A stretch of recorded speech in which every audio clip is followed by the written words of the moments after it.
Right.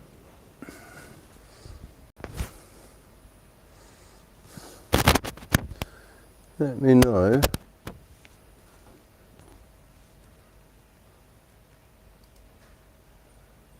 Squirrel, how you doing, bud?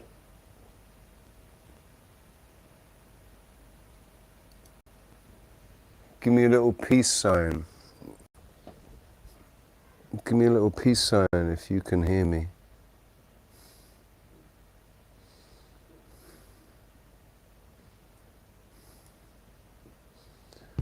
Just give me a little peace sign if you can hear me, innit?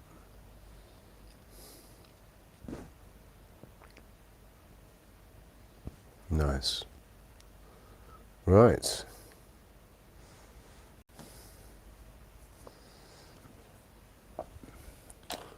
I have the book here.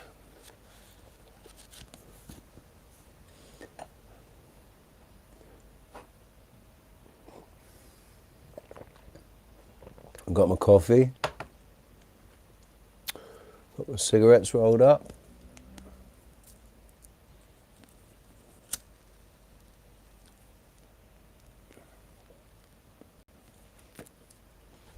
I've got my reading glasses.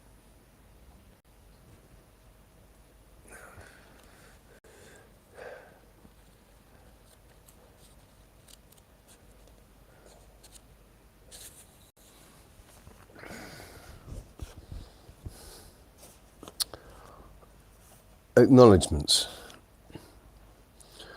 Grateful thanks to the many test readers who helped steer me through the tough times. Excuse me. Especially Jan Dunlop, Alan Fisher, Stella Graham and Steve Hutt. Thanks also to my copy editor, Nancy Webber, and to the many readers whose letters and emails are a constant source of inspiration. I'm reading this live, obviously, so please do forgive me if I have any,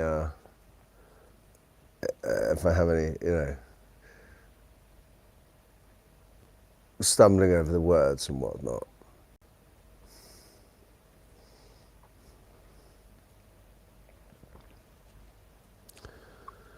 Parax the hunter had always despised vanity in others. But he knew now just how stealthily it could creep up on a man. The thought was as cold and bitter as the wind blowing over the snow-clapped peaks of the Droog Mountains. From his saddlebag, Parax drew a woolen cap, which he pulled over his thinning white hair. His eyes gazed up at the majesty of Caer Drua, oldest mountain, but he could no longer make out the sharp, jagged ridges, nor the distant stands of pike. All he could see now was the misty whiteness of the peaks against the harsh, grainy blue of the sky.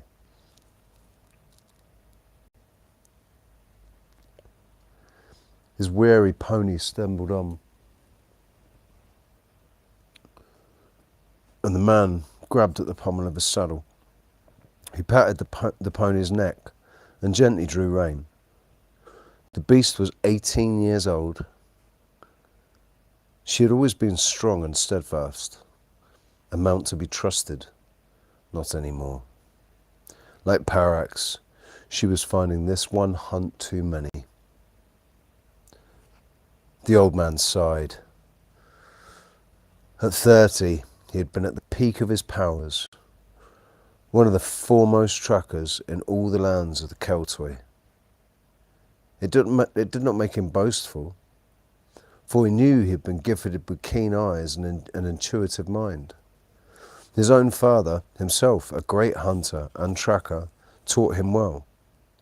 At 5, the young Parax could identify over 30 different animals by track alone. The leaping otter, the ambling badger, the cunning fox, and many more. His talent had been almost mystical. Men said he could read a man's life in the blade of grass crushed beneath a boot heel. This was nonsense, of course, but Parax had smiled upon hearing it, not recognising the birth of vanity in that smile. What was true, however, was his ability to read a man from the trail he left, where he made his camp and placed his fire, showed how well or little he understood the wilderness, how often he rested his mount, how swiftly he moved, how patient he was in the hunt. All these things spoke of a man's character, and once Parax understood his prey's character, he would find him, no matter how cleverly he hid his trail. By the time he was 35, Parax's fame had spread to the lands of the Perdii,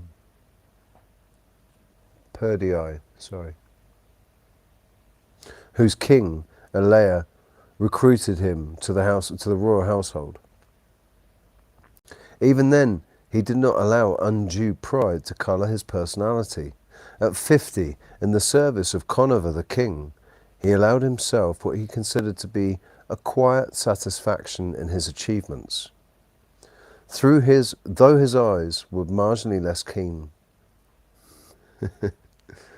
His reading of trails still seemed almost magical to those who watched him. Even at 60, he could follow a trail as well as any man, for by then he had a lifetime of acquired skills to give him an edge over younger men. Or so he believed. And in that belief, vanity, like a hidden weed, grew unnoticed in his heart. Now, past 70, he had known for some years he was no longer preeminent, no longer even competent. The knowledge hurt the old man, but not as badly as the conceit which made him deny its truth to the man he loved the most, the king.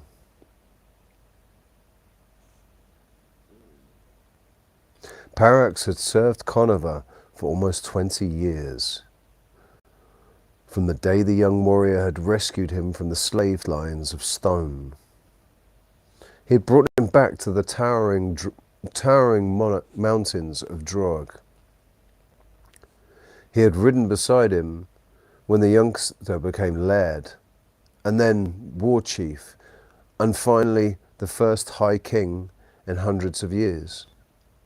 He had been beside him on that bloody day at Codgen Field, when the invincible army of stone had been crushed by the might of Conover's iron wolves. He shivered again. Conover, the king, had trusted Parax, and now age and increasing infirmity had made the old man betray that trust. "Find the boy, Bane," the king had said, "before the hunters kill him, or he kills them." So I thought I'd put a little voice on. I don't know what voices I'm going to do for these people. Voices might change, I'm just going to tell you now. The voices might change. This is not rehearsed, all right? I haven't rehearsed this, so the voices might change, the accents might change.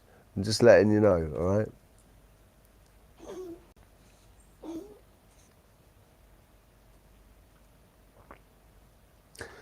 Parax had looked into the king's odd-coloured eyes, one green and one tawny gold, and he had longed to admit the truth, to simply say, "My skills are gone, my friend. I cannot help you." But he could not. The words clung within his throat, on talons of false pride. He was one of the king's trusted advisors. He was Parax, the greatest hunter in the known world, a living legend. The moment he voiced the truth, he would become merely a useless old man, to be discarded and forgotten. Instead, he bowed awkwardly and ridden from the old oaks, his mind in torment, panic lying heavily upon him. His fading eyes could no longer read the trails, and he had been forced to follow the hunting pack for days, hoping they would lead him to the young outlaw.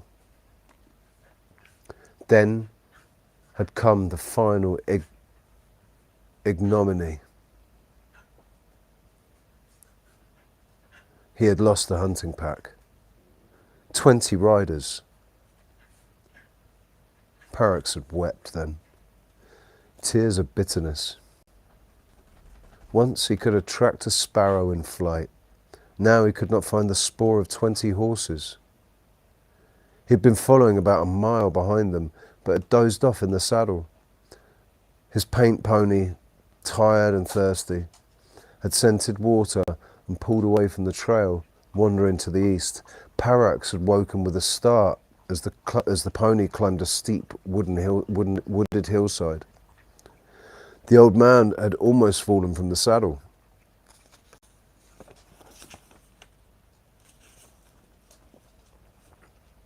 Clouds obscured the sun, and Parax had no idea where he was. The pony led him to a bubbling stream, where Parax dismounted. His head ached and his mouth was dry. Kneeling, he cupped water into his hands and drank. "All of me usefulness," he said aloud. The pony whinnied and stamped its foot. "You know how old I am?" he asked his mount. 72. I once trailed a robber for 3 weeks. Caught him on the high slopes, up in the rocks. King paid me 20 silver coins. Named me the Prince of the Trackers. Removing his old woolen cap, he splashed water to his face and beard. He was hungry. There were muslin-wrapped slices of smoked bacon in his pack, along with black bread and a small round of cheese. He wanted to unpack them and prepare a fire, but then the late afternoon sun broke through the clouds and he dozed, his head resting on a rock. He dreamt of better days before his eyes failed. Days of laughter and joy after the young king had driven the stone soldiers from the Northland.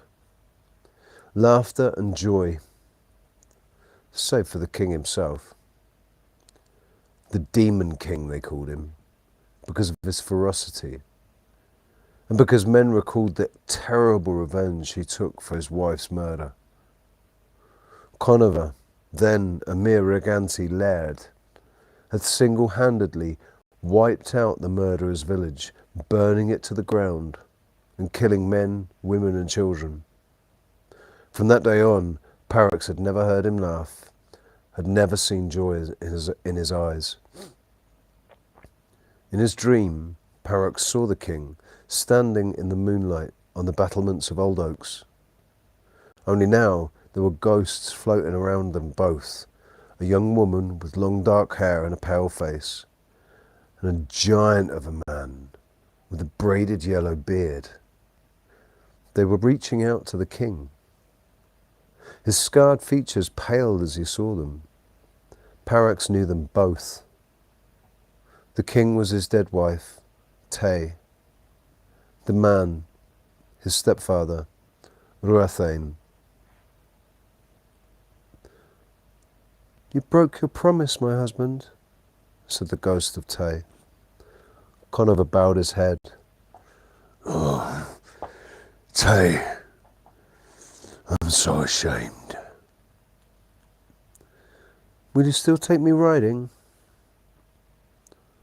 Conover gave out a groan and fell to his knees. Parax stood silently by, knowing the cause of the king's grief. He had promised to ride with Tay to the distant lake, but on his way home he had met with a woman he had once loved. Ariane had held to him. He had bedded her.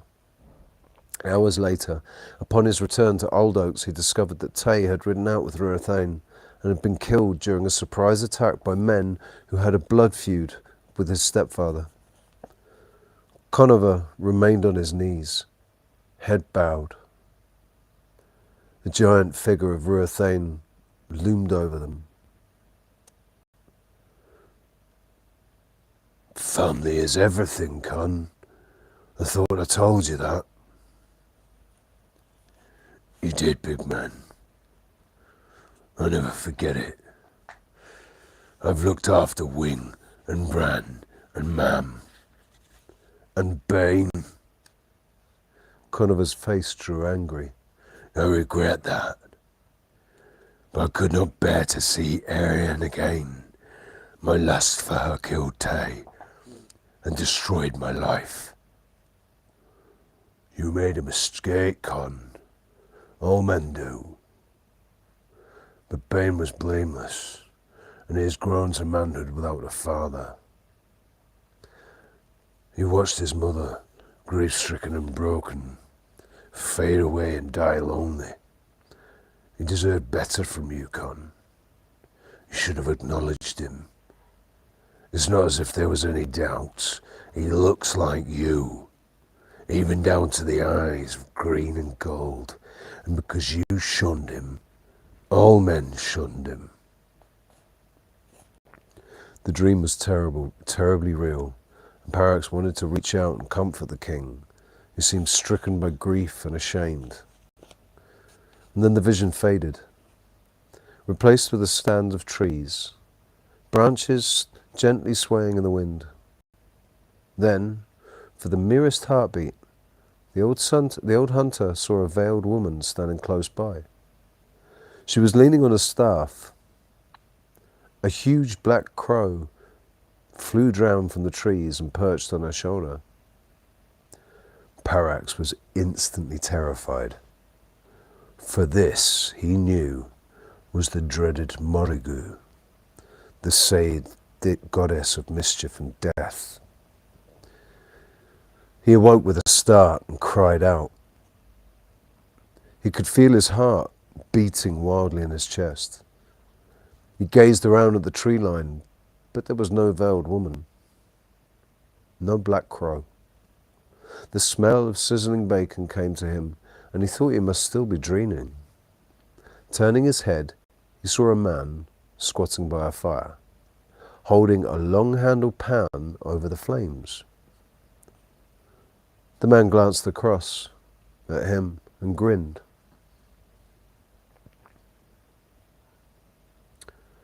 "You were having a bad dream, old man," he said amiably.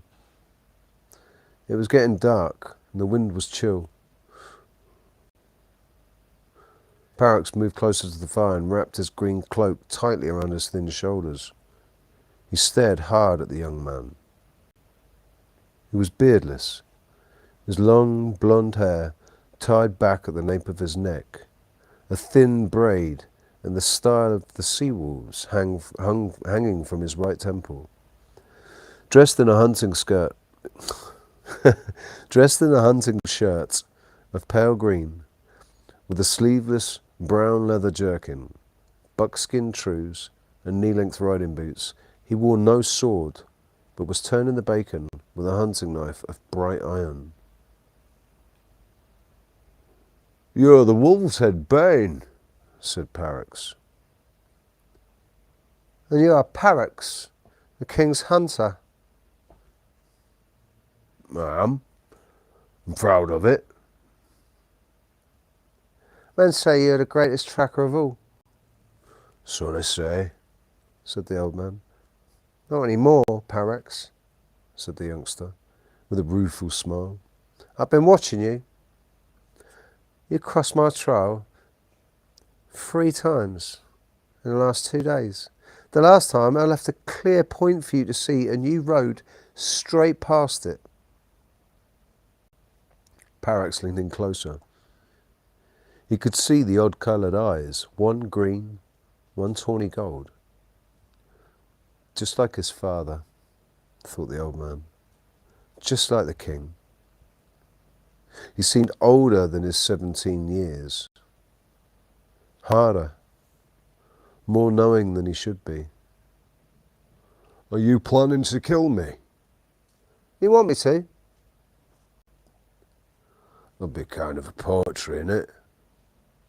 said Parax. "First time I met your father, he was around your age. He'd come to kill me. I tracked him for days with a group of Purdy-Eye warriors. Oh, but he was clever. Killed 7 of the hunters. And he did everything to throw me from the trail. Great skill he had for a young man. I tracked him over a rock, through water. He almost fooled me one time. His tracks disappeared below the branch of an old oak.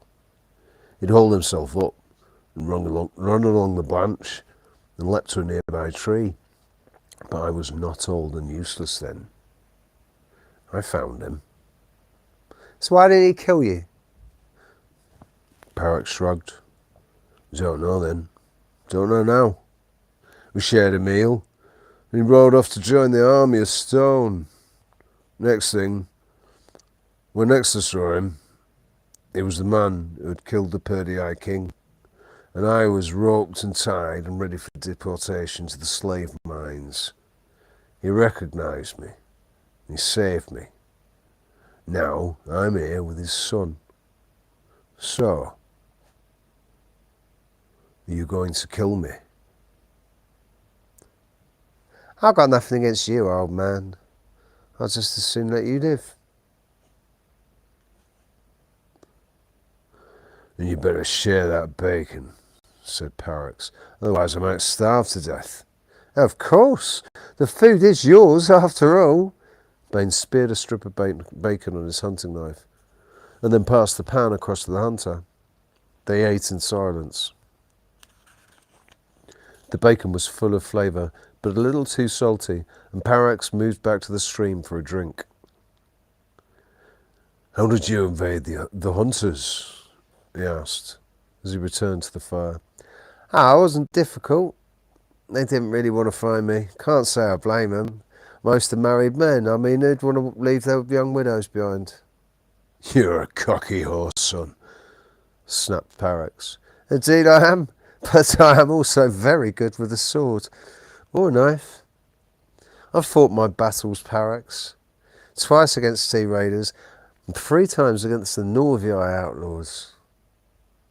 He tapped the thick gold clasp around his left wrist. Uncle Brayfair himself awarded me this for courage. It should have been awarded by the king, but that would have been too embarrassing, wouldn't it? Parrots heard the rising anger in the young man's voice and changed the subject. So why did you allow me to find you? Bain laughed. You didn't find me, Parrots. I found you, mate. I felt sorry for you. It might be hard to lose one's skills. It must be hard to lose one's skills. Aye, it's hard. Though I doubt you'll live long enough to know how hard it is. So why are we having this meeting? The young man did not answer at first. He carried the pan to the stream, washed it, dried it with grass, then returned it to the old man's pack. Then he stretched out by the fire. I'm intrigued. I want to know. I mean, I know why Uncle Brayfair's men were after me, but not why the king's hunter should have the scent, nor indeed why you did not ride with the other hunters. The king doesn't want to see you dead, said Parrots. Bain gave a scornful laugh. Is that so? Yeah, my father does not want to see me dead. Wow, how touching. In all my life he's not spoken to me, save when I won the Beltane race, and he awarded the prize. Well done. In my 17 years, they're the only 2 words I've heard my father speak, and now I'm to believe he's concerned for my welfare. I don't speak for his concerns. He asked me to find you. Gave me a bag of gold to give you. A bag of gold? What a sweet man. Bain spat into the fire. He's a good man, said Parrots softly. Be careful, old man, warned Bain. I'm not known to be overly forgiving. I've killed 2 men in the past 5 days. A third will not trouble my conscience. My understanding is that they spoke slightly of your dead mother, then waylaid you after you had beaten them with your fists. A trial would most certainly have seen you acquitted. And this bag of gold is to aid my trial? No, admitted Parrox. It's to help you once you've left Reganti lands. The men you killed were kin to the General Fialak. He has sworn a blood oath to fight you. The king does not want either of you hurt. Bane laughed, the sound merry and full of humour. He doesn't want Uncle Fialak killed, you mean? If that's what he had meant, then that's what he would have said, snapped Parrox. I like loyalty. I don't have much experience of it, but I like it nonetheless. So I will let you live, and I will take the bag of gold. His voice hardened, and an edge of cold fury showed through. But maybe I will not leave. Maybe I'll stay, and I'll challenge Fialak, and I'll cut his throat in front of the king. Parrox was silent for a moment. I've rarely seen the depths of anger in a man. Such depths of anger. It saddens me, Bane. Fialak is headstrong, but he's also a great fighter. And that he's married to your mother's sister. You think your mother's spirit would rejoice in seeing the father of her nephew cut down by her son? No, she wouldn't, he admitted, his anger fading. Parrox saw the sorrow in his eyes. In that moment, with the ferocity disappearing, he looked much younger.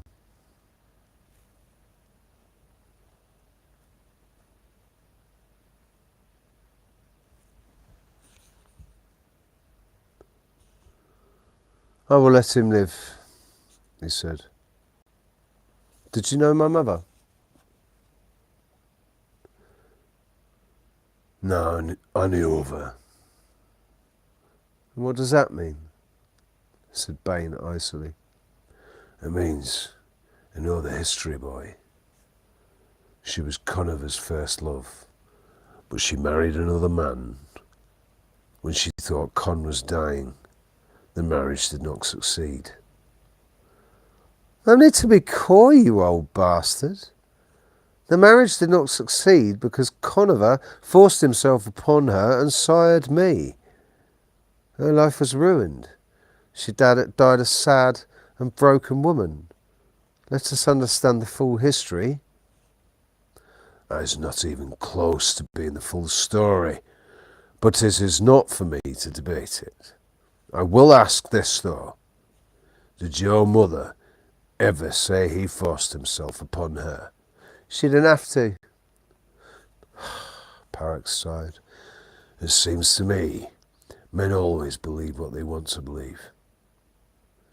No point in arguing over it. It is time for me to be going. He walked to his pony, opened a saddlebag, and pulled forth the pouch of gold, which he tossed to the young man. Bane laughed. Now you can ride back to the king and tell him his old hunter is still the best there ever was, eh? He found the wolf's head when no one else could. I shall tell him the truth, and I shall hunt no more. Well, said Bane quietly, if you're going to tell him the truth, then tell him that I've always hated him. And tell him that one day I shall cut his vile heart out for what he did to my mother. You would have to be very, very good to defeat Fialak, said Parrox. But to beat Conover, You would have to be the best there ever was. You are not that boy. Not by a damn sight.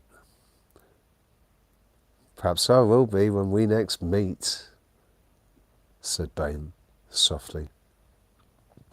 Parrox climbed wearily into the saddle. I don't think so, he said. I may be old, Bain. My physical skills have faded and gone. But my mind is still sharp, and it hunts the truth as well as it ever did. Why did you not wait for the trial and walk free? And once you decided to run, why did you remain in these hills playing catch as catch can with the hunters? Because I'm a free man, and I live as I please. No. It is because you want it to end, said Parrox, grief-stricken at the loss of your mother. Hurting from a life of rejection and denial, you're waiting for death, longing for it perhaps. And I hope you're right, boy. I hope you will ride from here and spend time developing your skills. For, like Conover, you have it in you to be a great man. And like him, I don't want to see you dead. With that, Parrox heeled the pony forward and rode from the clearing. Most people felt the years had been kind to Vorna, the midwife, now in her 50s. Her long hair was still predominantly black, though streaked with silver, her skin smooth. She looked like a woman 10 years younger as she sat on the porch of her house, watching the last of the sunshine bathing the settlement of three streams. Such is the power of Wicca, she thought. The earth magic ran in her blood, slowing down the aging process. Once she had been known widely as Vorna the Witch, respected and feared by the populace. Now, with them believing her powers to be gone, she had found popularity and treasured it. It was pleasant that the people waved and smiled when they saw her. It was good when they invited her into their homes. Yes, she thought, the years have been kind to Vorna.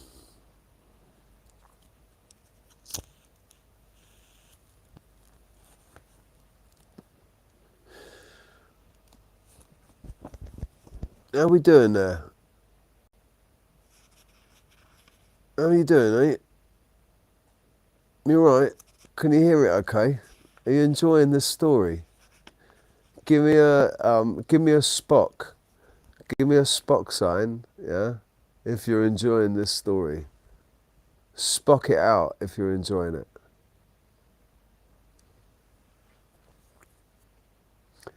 This is a book in a, like, not just one series. This is this is part of 3 books, but they stand alone. They completely stand alone. But there's the book before, which is about Conover and Conover becoming king. But this is the next one with Conover's son. So we kind of, we've missed a lot. We missed a whole book, but it doesn't really matter. Trust me. And do you like the voices and stuff? Do you like, so Parrox? And I just wanted to do Bane, like, he's just like, all right, fucking come on then. I don't know how many voices I'm going to have to come up with. Really don't know how many voices I'm going to have to come up with. But Conover's like,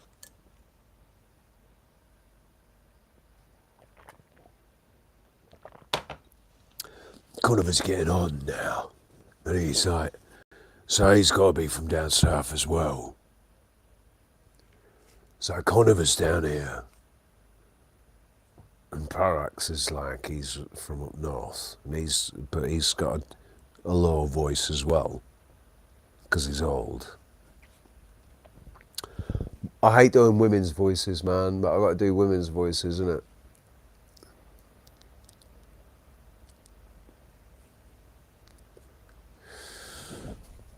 I've missed David Gemmell's books. I know this story, man. I can't remember what happens, but I do know it. Like, as I'm reading it.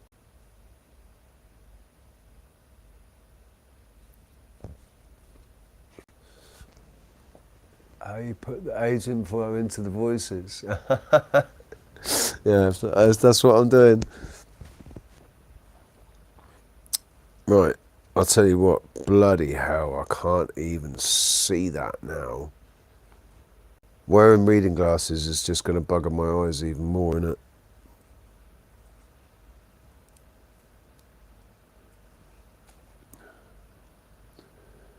She shivered suddenly, though it was not cold.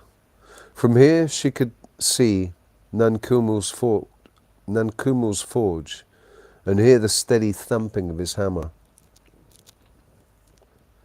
And to the right, the house once occupied by Conover's parents, Ruathane and Miria. Vorna sighed as the old memories flowed. She glanced at the towering peaks of Caer Drog, the fading sunlight turning the snow to pale gold. So little has changed in the mountains, she thought, and yet so much in our own lives. Looking back over the meadow to Ruathane's old house, Vorna pictured him strolling across the grass, her son on his massive shoulders. Ruathane always seemed so full of life and strength. Vorna closed her eyes. Living with regret was futile, she knew. A waste of time and emotion. But as one got older, it became harder to avoid it. Best to endure it and let it pass. Sitting in the sunshine, Vorna saw again her own husband, the little stone merchant, Banuin,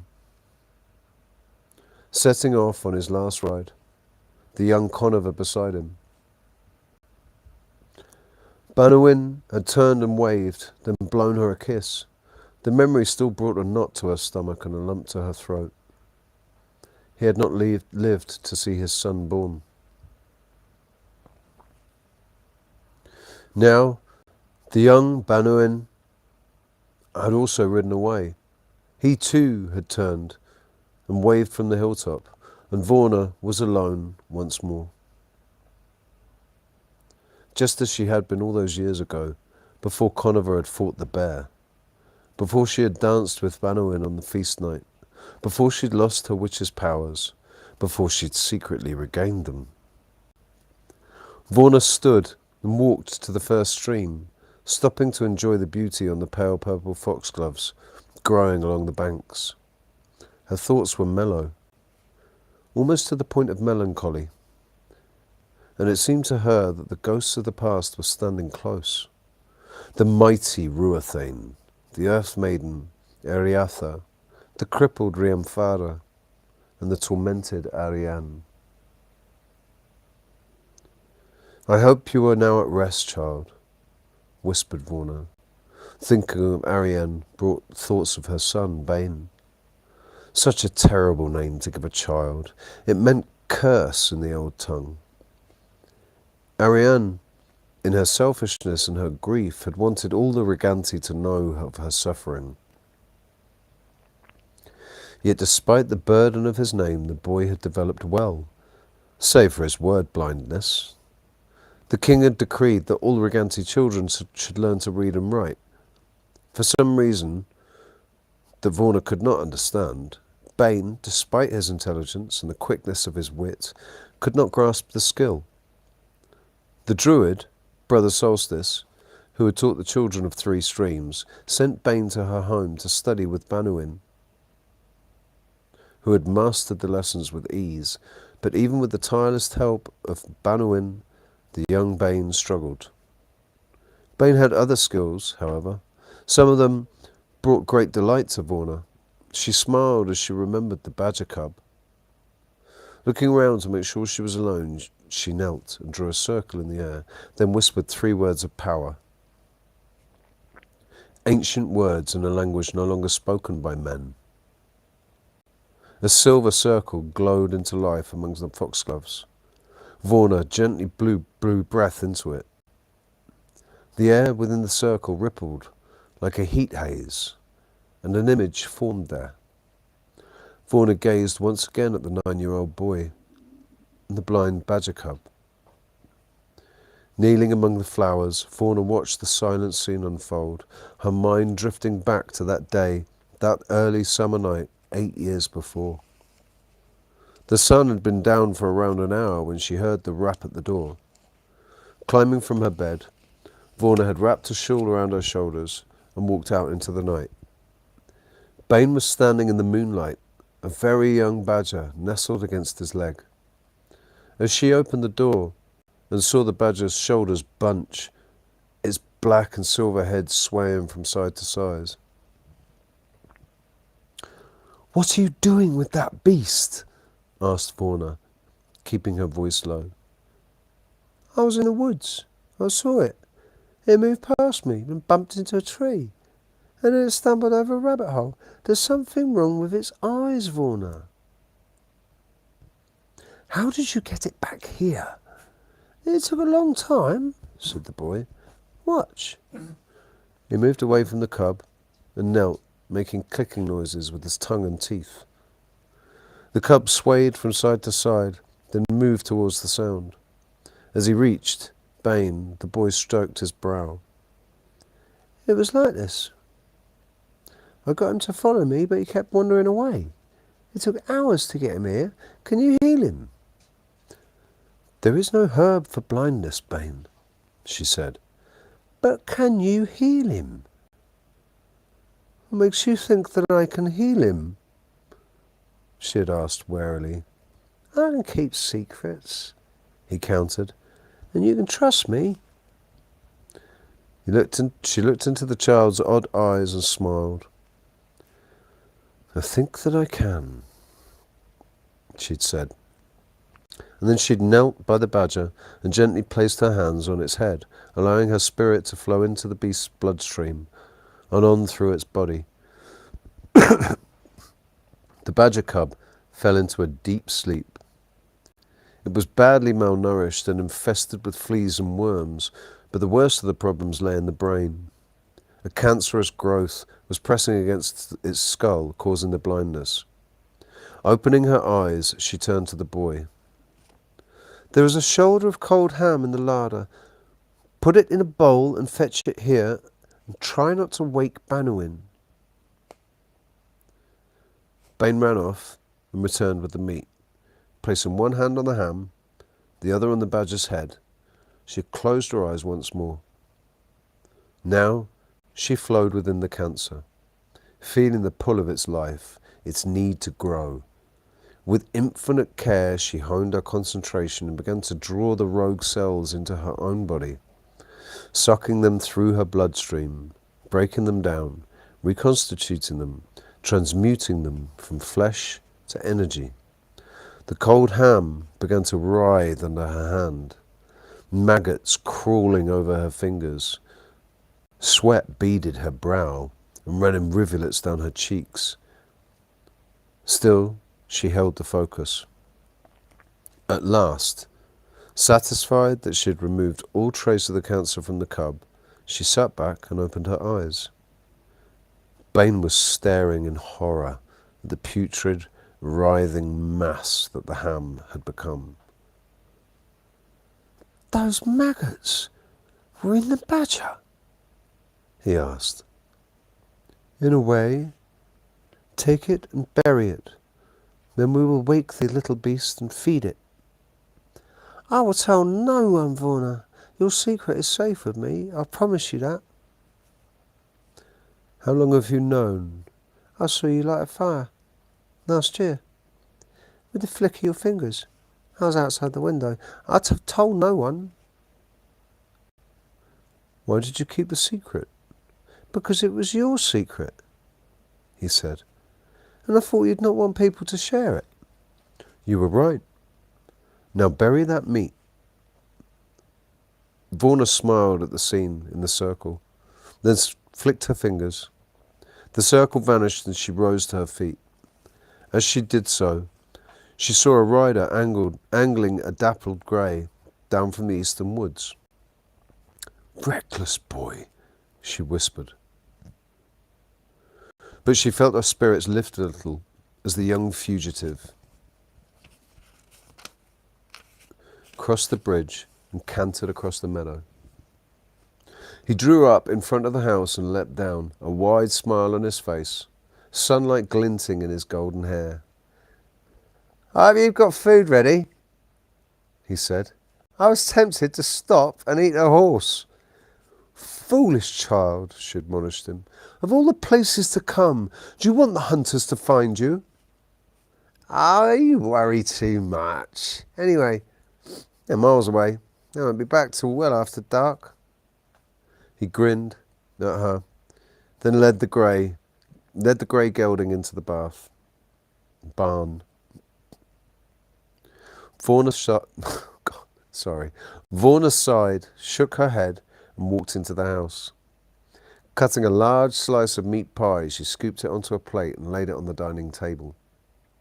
Baines stepped into the room, closed the door, and sat down. Vaughan poured him a mug of water, then sat by the hearth, waiting until he had finished his meal. It was cool in the room, and Vaughan whispered a word of power. Flames sprang up in the fireplace, licking around the dry wood. "I never tire of seeing you do that," said Bain, rising from the table and seating himself in the old horsehide chair opposite Vaughan. Bain shrugged. She smiled and looked at him. He had his father's eyes and his mother's beauty. "What are your plans?" she asked Bain. Bain shrugged. "I ain't got none, but I do have a bag of gold. A present from my loving father. But his kindness touches the heart." "He was always kind to me," she said.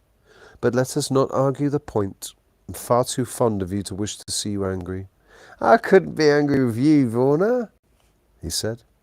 "Next to my mother, you've been my greatest friend. I see Bannerwin has left already. You think he'll come back?" "That will depend on whether he finds what he's looking for," she said, her voice heavy with sadness. She looked into Bain's strange eyes. "It will also depend on whether he survives trying to find it." "You think he's in danger? Have you had a vision?" "I have many visions, but none concerning my son, or you. I think my love for you both blocks my power. What I do know is that he is riding south through a war-torn land full of violence and destruction, and he is not a warrior, Bain. You know that." "Aye, I do. He's not strong," he finished lamely.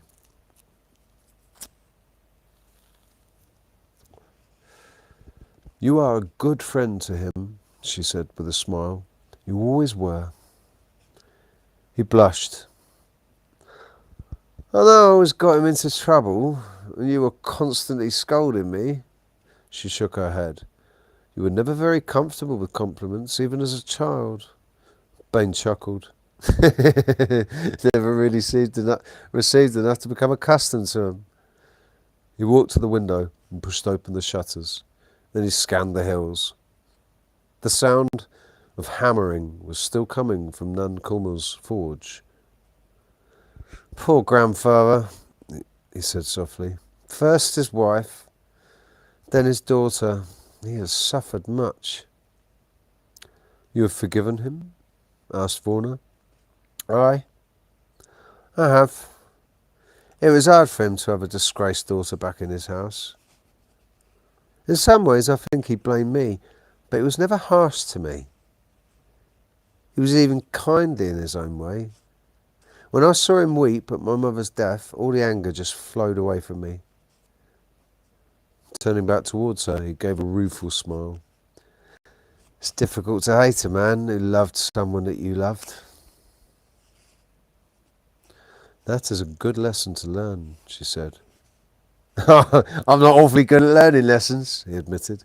I can write my name and a word for horse. Returning to the fire, he sat back, rested his blonde head on the back of the chair. I've always liked this room, he said. It's so calm here. Feel at peace.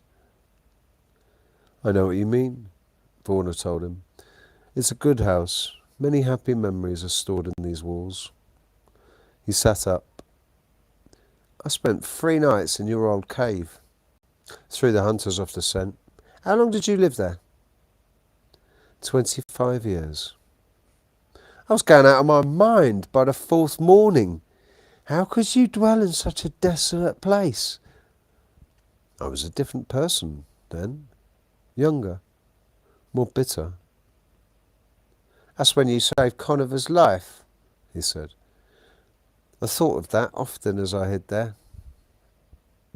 Had I not done so, you would never have been born, she pointed out. And I would not have wed Banawin's father, hence no Banawin. And what would the world have been without you two? Dalla, he said. His smile faded. Tell me about Conover and the bear. What is it you wish to know? Everyone knows the story. Aye, they do. But is it all true, Varner? Did he really stand against the beast to save his crippled friend? Or was there another reason? No other reason. He tried to carry Ramfada away from danger, but the bear was coming fast, so he put his friend down and turned to face it, armed with just a dagger. He was 2 years younger than you are now. Varner sighed. Don't look so disappointed, Bane. Would you want your father to be a coward? Probably. I don't know, Varner. Everywhere I go, men talk of his legend. His battle against the sea walls, the ride of the iron walls to smash the stone panthers at Codgeston Field. The siege of Barrow Hill, the great Conover, the hero. How could such a hero desert my mother? How could he let his son grow up without even a gesture of parental affection? Varner took a deep breath. Perhaps you should ask him. Maybe I will one day. She saw a touch of sadness across his face. You are so young, she thought. Little more than a boy. But then another fear touched her. What are you planning to do? She asked him. Do? Why, I shall run the hunters ragged until they catch me. He gave a bright smile, but she held to his gaze. Speak to me with truth, she said softly. What are you planning? I've got no plans, Varner. Do you think my mother really liked me? What do you mean? Of course she liked you. She loved you. Why would you ask a thing like that? Sometimes she'd look at me strangely. And then she'd cry and she'd tell me to get out of her sight. Once she even told me I was the cause of all her suffering. Aye, she could be thoughtless sometimes. You were not the cause, Bane. Neither was Conover. We are all victims of our own natures. Ariane was not perfect, but she loved you. I know this to be true. And you know I would not lie to you. I know, Varner. I saw that old hunter, Parax, yesterday. King sent him to find me. If anyone could find you, it's Parax. Yeah, indeed. He's a canny old man, very wise. Predicted my future. Anyway, should be going. I want to thank you for everything you've done for me. The fear in Varner grew. Reaching out with her talent, she touched his mind. Grief, anguish, and emptiness filled her. and with it a desire for death. "Wait," she said, as he walked to the door. "If you have no plans, there is something I would like you to do for me." "I'll do anything for you, Vorna, you know that." "Find Banuin. Travel with him and keep him safe. It would mean a great deal to me," she added as he paused in the doorway, "to know that you were together." Bain glanced out at the open door. "Oh, here they come," he said, "rising like the wind. Time for me to go." Then he grinned, and Vorna relaxed, for it was the old Bain she saw now, bright and full of life. "Don't worry about Banuin," he said. "I'll find him and I'll ride with him." "I hoped that you would," she said, "but it does my heart good to hear you say it. Now go, quickly." He gave a wide smile, stepped back into the room and hoisted her high, planted a kiss on both her cheeks. "You take care," he told her. "There are not many in this world that I love." Bain put her down. Vorna reached up and stroked his face. "Ride, now."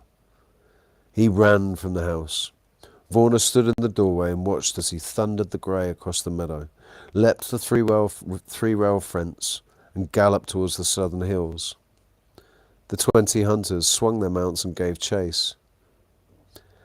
"You'll not catch him," said Vorna softly.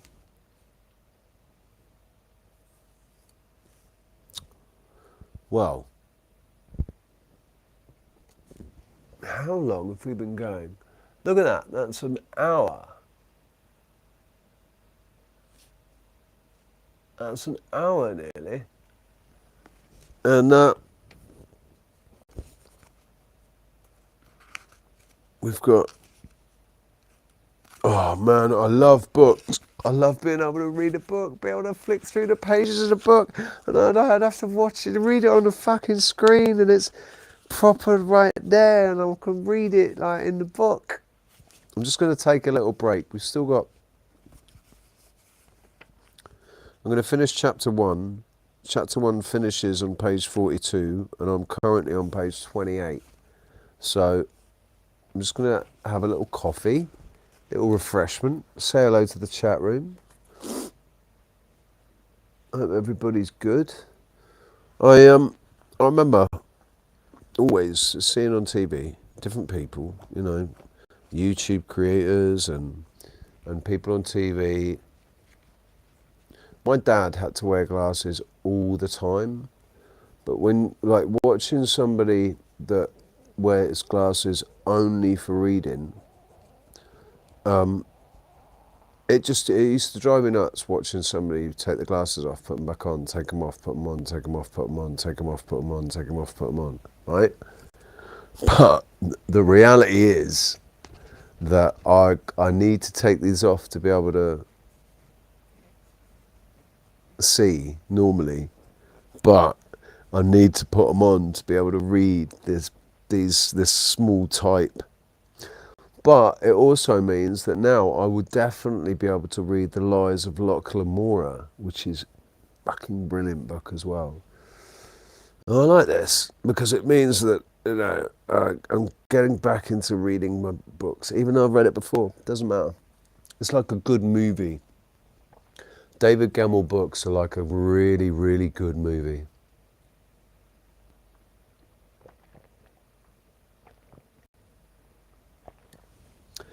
So, give me a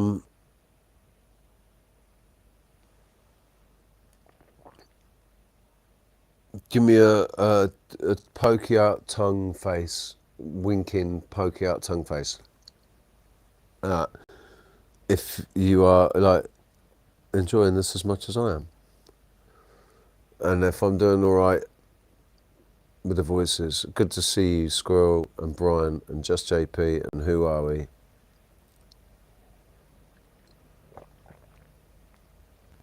I think I've got 7 people here.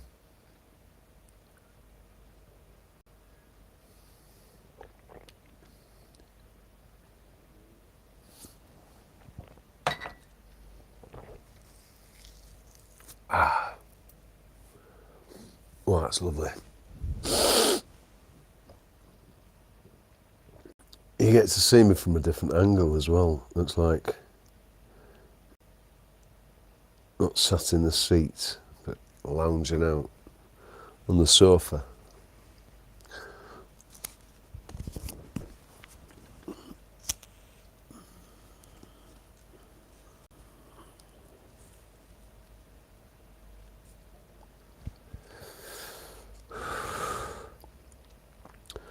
Not for the first time, Bannerwyn reined in his chestnut gelding and looked back towards the north. Got to decide what voice I'm going to give Bannerwyn.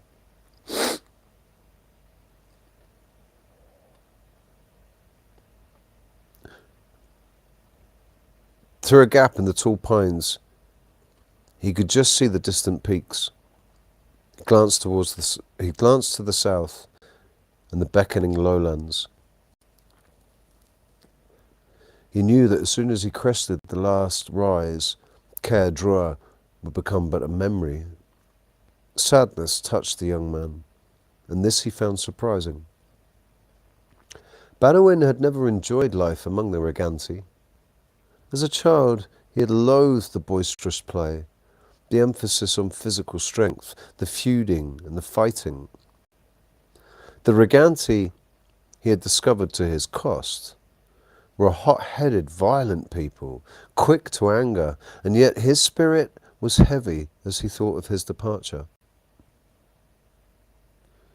The day was bright and clear, the sun warm. Bannerwyn pushed his hand through his dark, shoulder-length hair. I must cut it before crossing the water, he thought. Citizens of stone wear their hair short, close-cropped. They also shave daily, as beards or moustaches are for barbarians.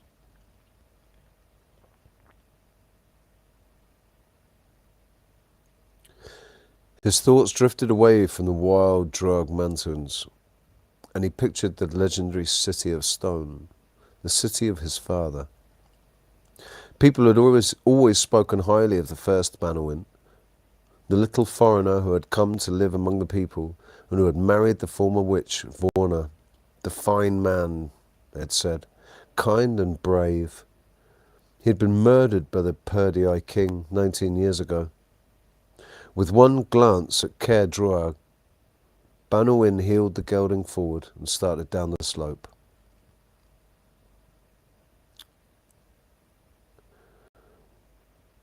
What was my father like? He had once asked his mother. He was not tall, but he was handsome and dark-skinned like you. Did he have blue eyes like ours? No, they were dark.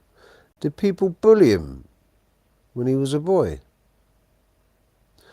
We never spoke of his childhood, my son. They did not bully him as a man, however. Bannerwyn rode on. He had crossed the river yesterday and was, as far as he could judge, a day's ride from the southern Reganti settlement of Gilrath. His horse, a gift from the king, was still fresh and strong, though a little too spirited for Bannerwyn's taste. Each morning he would stare at him balefully, and when saddled, would buck several times, jarring Bannerwyn's bones. The young rider felt the horse did not like him, and he was not allowing him to ride under sufferance, and was only allowing him to ride under sufferance. He's a good mount, Conover had told him. He will not let you down. Bannerwyn always felt uncomfortable in the presence of the king. He was a man of immense physical power, a known warrior and a leader, but it was his eyes that really disturbed Bannerwyn. They were just like veins, one green, the other gold, and when he looked at you, it seemed as if he could read your heart. Thank you, sir, and thank you for all your kindness to my mother and me. Wished, boy. I've done little enough. Are you sure you want to undertake this journey? I'm sure, sir.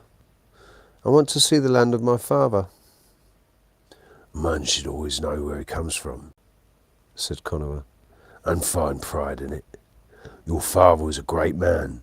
He taught me much of value. I treasure his memory. Banawin had been envious of that. He would love to have memories of his father that he could treasure.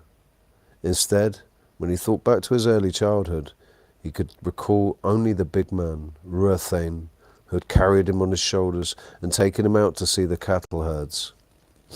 Even now, so many years after Roxanne's death, Banawin still felt a deep sadness when he thought of him. With his wide smile, his long yellow hair, and the colossal breadth of his shoulders, he had seemed to the child to be immortal and invulnerable.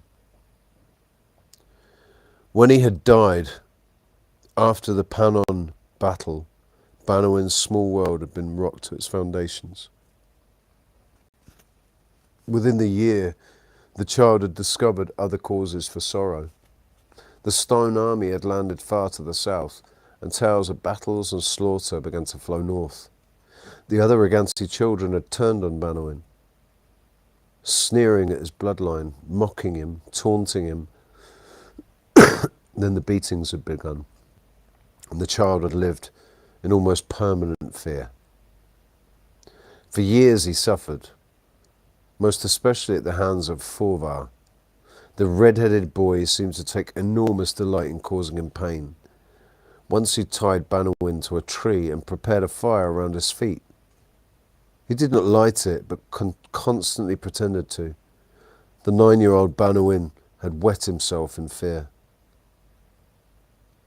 Childhood had few happy memories for Banawin. What joy there was, apart from his friendship with Bane, had come from his daydreams. He would travel to Stone and become a citizen. They had schools there, and universities. A man could study and learn and live peacefully without fear of violence and threats. A merchant told him once that there was a great library in Stone containing more than 12,000 scrolls and many artifacts of wonder. From that moment, Banawin had wanted nothing more than to journey there and sit in peaceful contemplation. He had badgered Brother Solstice, the druid, to teach him to read and write in Turgon, the language of stone, and he had spent many useful months at Old Oaks talking to stone merchants, building a mental picture of the city of his dreams. He knew the names of each of the 5 hills, the positions of the parks and the monuments. The great library had been built in the park of Thesus, besides an artificial lake. It was approached along an avenue of flowering trees. In spring their blossom was pink and white. In autumn the leaves turned to red and gold. Marble benches were set around the lake, and the students would sit there in the sunshine and discuss philosophy with their tutors. Banawin shuddered with the pleasure of the thought. No more running through the woods in fear. No more to hear the screaming and shouting of wild Regansi youngsters and listen to their bragging about their exploits and future battles. He doubted that the citizens of Stone ever boasted about who could fart the loudest or piss the farthest. For several hours Banawin rode on, and then he began to look for a place to camp. Angling away from the open land, he steered his mount towards a grove of trees, seeking a sheltered spot beside a stream. The gelding sniffed the air, and its head came up. Releasing the reins, Banawin allowed the animal to find its own way to water. Easing through the dense undergrowth, he saw a long, oval pond, decorated with white water lilies and surrounded by willows, whose branches trailed in the clean water. Several white swans were gliding peacefully and gracefully upon the surface. It was an idyllic spot. Banawin dismounted and unsaddled the gelding, holding it back from the water while he brushed it down. An hour later, with the chestnut hobbled and cropping grass, Banawin sat by the waterside, watching golden fish just below the surface. He relaxed, savouring the moment. And then his talent touched him. An icy needle of fear pricked at his mind. His mother had always said that one day he would discover how to fully use the skills he inherited from her. But he never had. He experienced no visions, no healing touch. He could not read the minds of men, but when danger was close, Banwin would always know. That, so far, was the limit of his power. And danger was close. Banwin's mouth was dry as he slowly rose from the water's edge and turned. 3 men were emerging from the trees, tough, grim-faced men. They wore no cloaks. Their clothes were ragged, their breeches poorly crafted from buckskin. All wore swords and knives. Banwin struggled to contain his fear.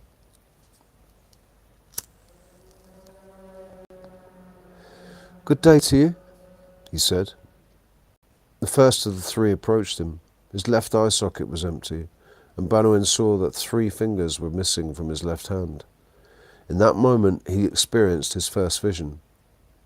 He saw the man running into battle, swinging an iron sword. He was wearing the green and blue checkered cloak of the Reganti. An arrow struck the bridge of his nose, cutting through his eye. He stumbled, but then ran on at the enemy. "Who are you?"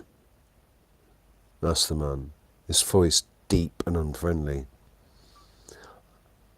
"I'm Reganti like you. I'm from 3 Streams.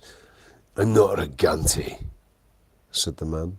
"I'm a cast-out, a wolf's head." "You fought bravely at Codgen Field. Why would they throw you out?" The man looked surprised. "You know me?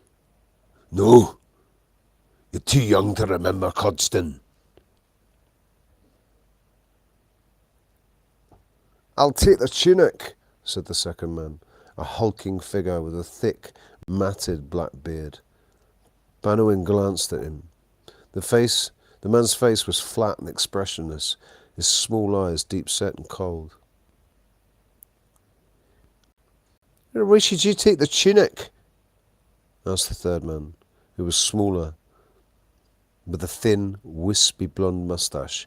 "It'll be far too small for you." "I'll sell it, and you can have the breeches and the..." Getting my accents mixed up. "Breeches and the boots." "Why are you doing this?" asked Banwin, fighting to keep his voice calm. The one-eyed man stepped in close. "Because we are robbers, idiot. They'll remove your clothing, and perhaps we'll let you live." Banwin looked into the man's single eye and saw no pity there. His legs started to tremble, and he felt just as he had when Forvar tied him to the tree. His heart beat wildly, and he hoped his bladder would not betray him. "You will not let me live," he said. "You intend to kill me, but you do not wish my blood upon the clothes, nor cuts through the cloth. What kind of men are you?" "Scum of the worst kind." Sorry, I missed that. That's, hang on, you'll get it. You'll get why I missed that. "You're scum of the worst kind," said a voice. Startled, the men spun to see a golden-haired warrior leading a dappled grey horse through the trees. Dropping the reins, he drew a long sword from the scabbard attached to the saddle and strolled forward. "Don't fight them, Bane," pleaded Banwin. "Just let them go." "You don't change, do you?" said the warrior amiably. "Always soft-hearted. We can't just let them go. What about the next traveller that passes this way? We'll be dooming him. No, these creatures are vermin. They should be treated as such." "Vermin!" hissed the one-eyed man. "Who do you..." Bane raised a hand. "If you don't mind, I was talking to my friend. So if you value the last moments of your miserable little life, be silent. Taking a lingering look at the swans. Take a lingering look at the swans, or the trees, or whatever. He turned to Banwin. Why do you want them to live? They were about to kill you. Banwin pointed to the one-eyed man. He was a hero at Codgton Field. He was proud and brave. In terrible pain he fought and gave no ground. His eye was torn out by an arrow, his hand mutilated, yet he stood firm. With all the other heroes, you don't know what has made him what he is, but he could be a good man again. If you kill him, he'll never have the chance. Baines swung the gaze to the other two men. And what are these? You think that they might choose one day to be gentle druids or healers? I don't know about them, but I ask you to let them go. No harm has been done. Why are we listening to this? He's just one man. Indeed he is, you ugly horse son, said Bain. And he'd be grateful if you just draw your sword and put an end to this debate. Leave your sword where it is, shouted Banwin. Please, Bain, just let them go. Bain sighed. Moving over to One Eye, he placed his hand on the man's shoulder. You know, he's been like this since a child. It's beyond understanding. I'll blame the mixed blood myself. I mean, the fact that his mother's a witch, you know.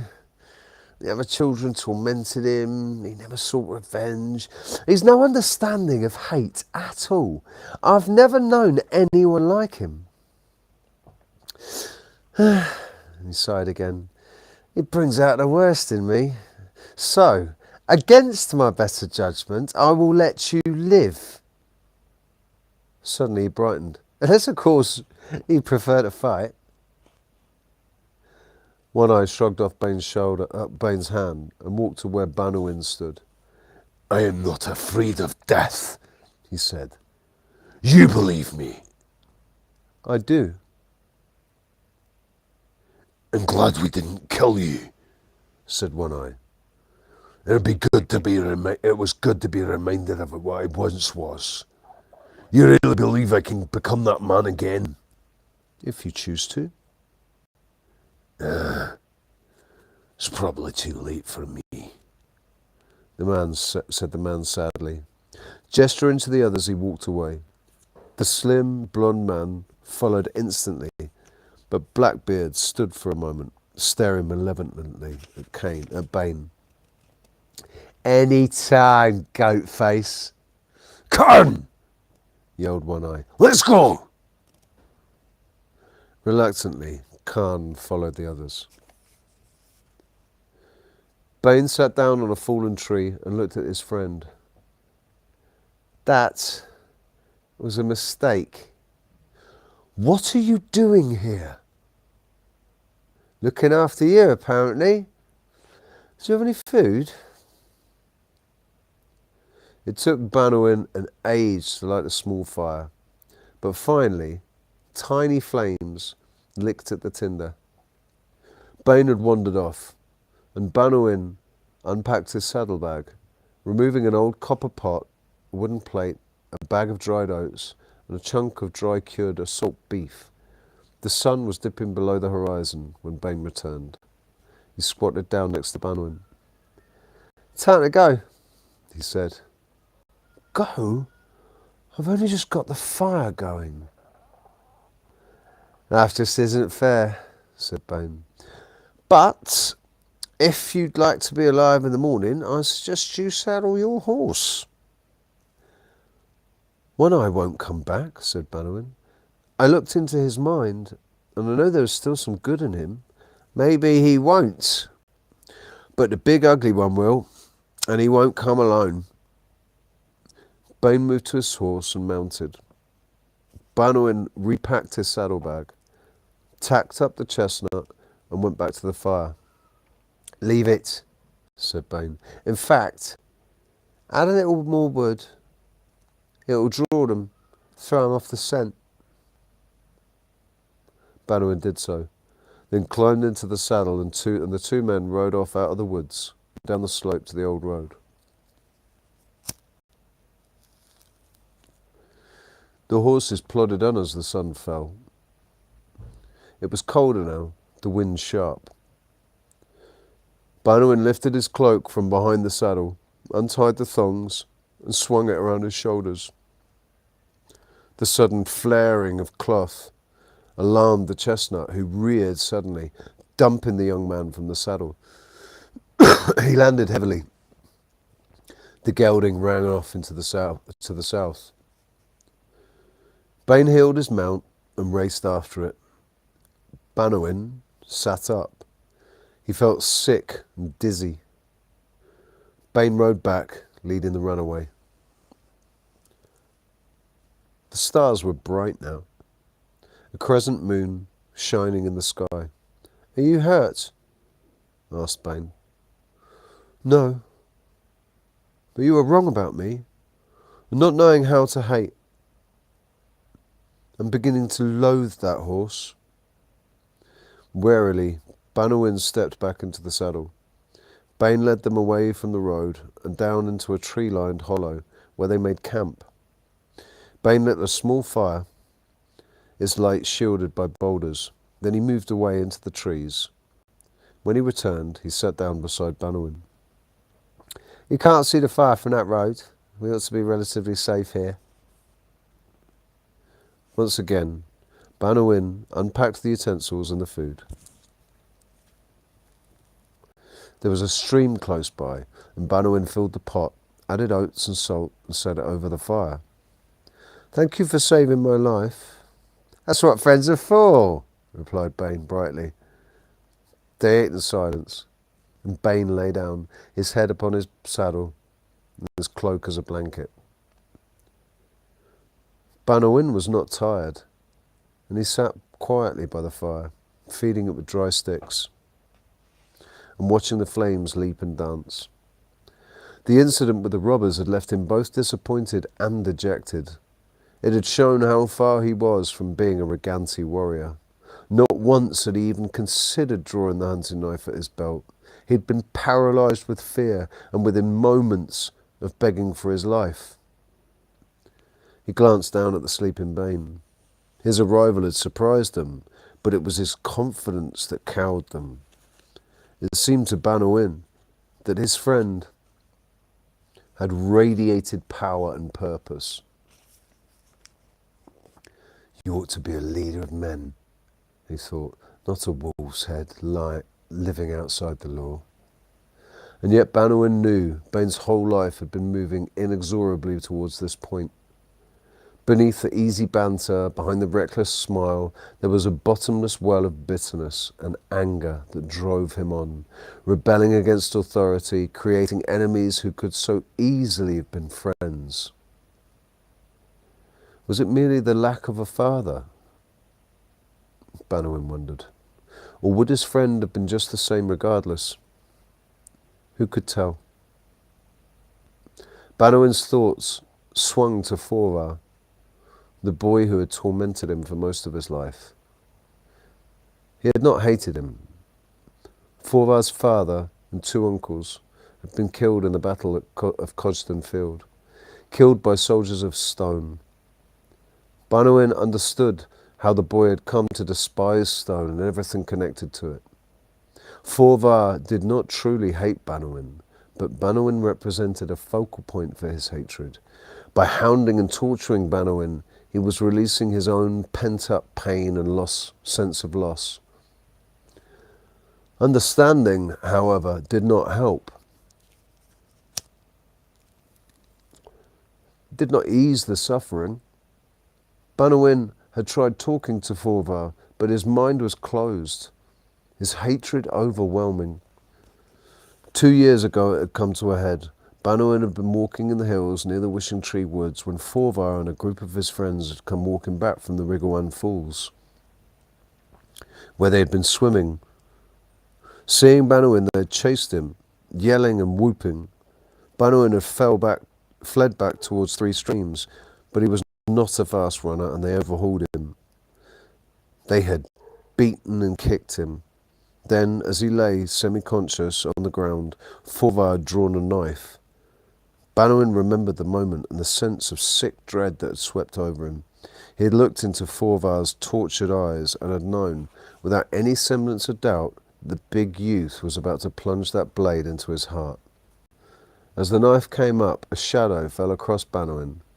Something dark flashed across his vision, and there was a sickening thud, followed by a loud crack. Bannerman blinked, and Bain was standing there, a long, heavy clump of wood in his hands. Forvar was on the ground, his neck twisted at a bizarre angle. With trembling limbs, Bannerman pushed himself to his knees. Forvar was dead. His friends standing by, shocked and frozen.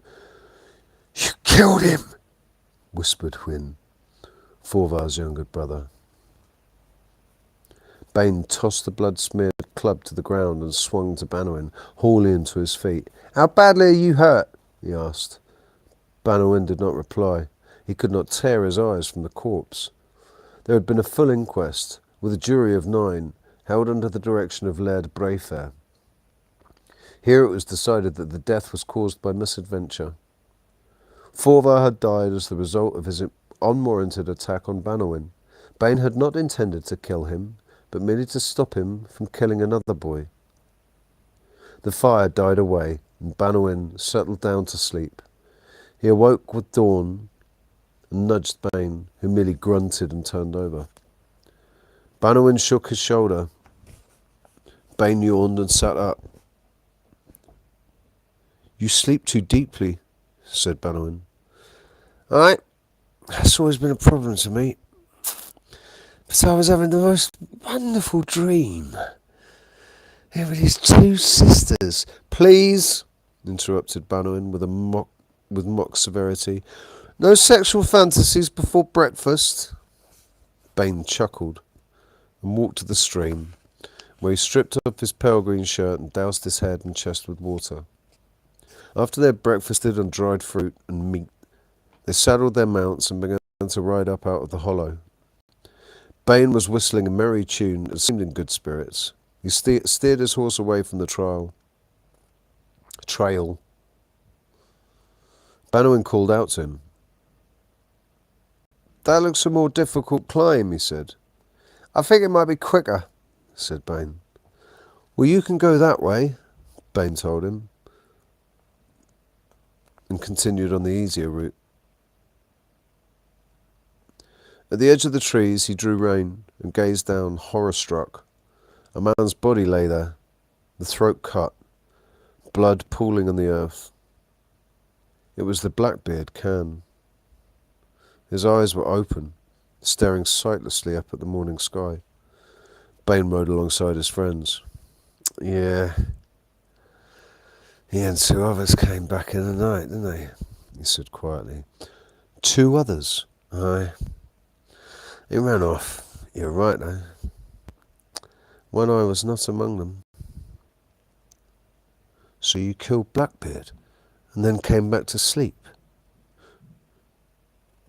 said Bannerman. "I was tired.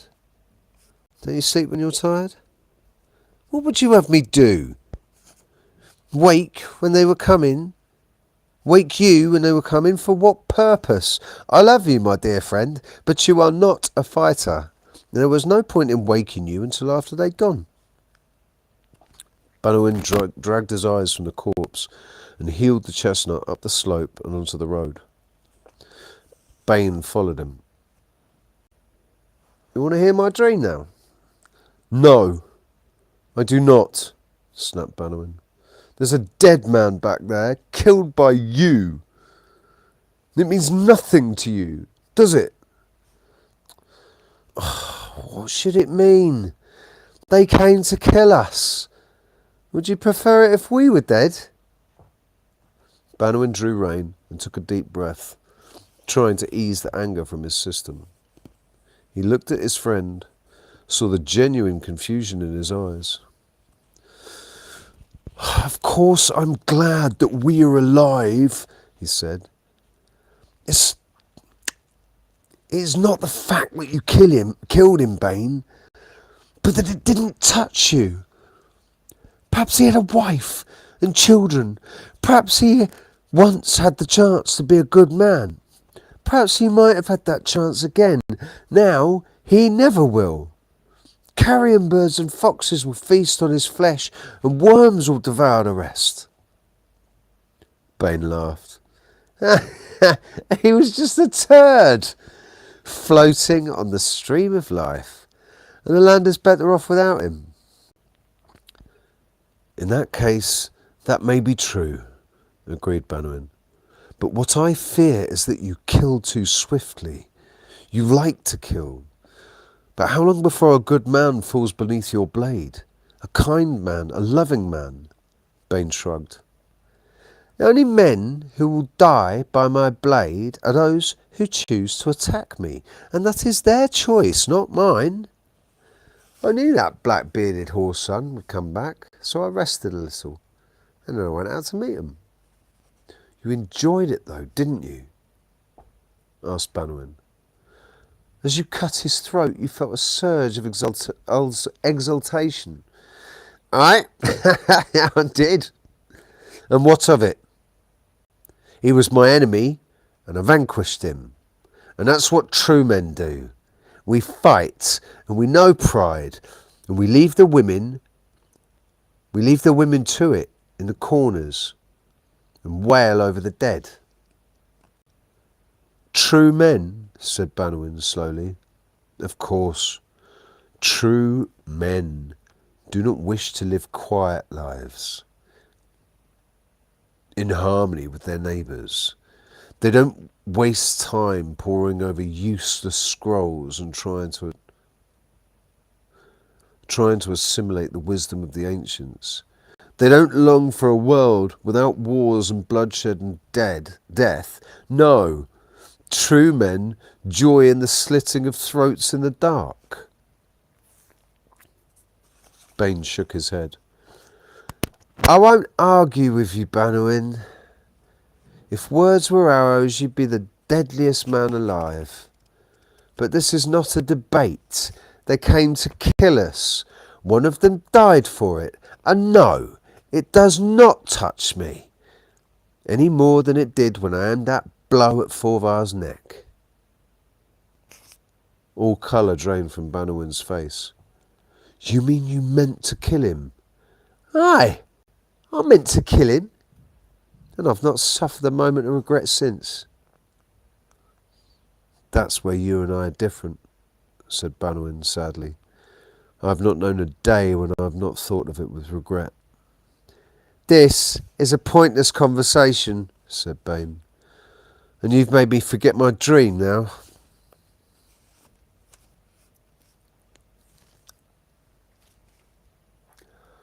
Ah, bloody love it. I bloody love it. David Gemmell. Go on, son. Go on, son. This is the world that I long to live in. This is like, I think what this is, right? I think what David Gemmell did with this, with his Draenei and Reganti. This is a novel of the Reganti, and then there's his other novels are of the Draenei. He's created like whole tribes of people, and it's just epic. All the stories bleed into each other. All of the Reganti novels bleed into each other. All of the Draenei novels bleed into each other. They're all like, it's this entire universe that he's thought up. And I think even the Draenei and the Reganti, even though they don't meet as such, they're all on the same plane. So in the Draenei books, he talks about the Reganti, I think. But anyway, it's absolutely brilliant, man. I love David Gemmell. My eyes are feeling a little bit strange, so I'm going to stop reading, and I'm going to be back tomorrow with live music and some more David Gemmell and probably some more Children of the Sun. And we're also reading the Book of the Damned. And we're also going to read The Lies of Loch Lamora by Scott Lynch, which is bloody funny as heck. And I've got George R.R. Martin, Game of Thrones, the first book as well. Could always read that. Just for a laugh, innit? But Brian Evans, who are we? Anybody else that might be watching Squirrel Sniper, I hope you've enjoyed my my book reading and my character voices. I'll do my best to remember what voices I gave to who with the next one. But yeah, thoroughly enjoyed that, and I'm going to thoroughly enjoy bringing some live music to you tomorrow. So, thank you very much, peeps. I'll tell you what I'm going to do. I'm going to play you out of the video.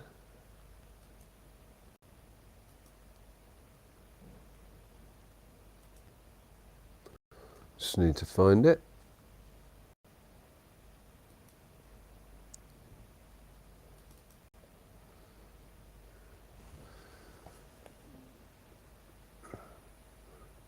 There we go. Right.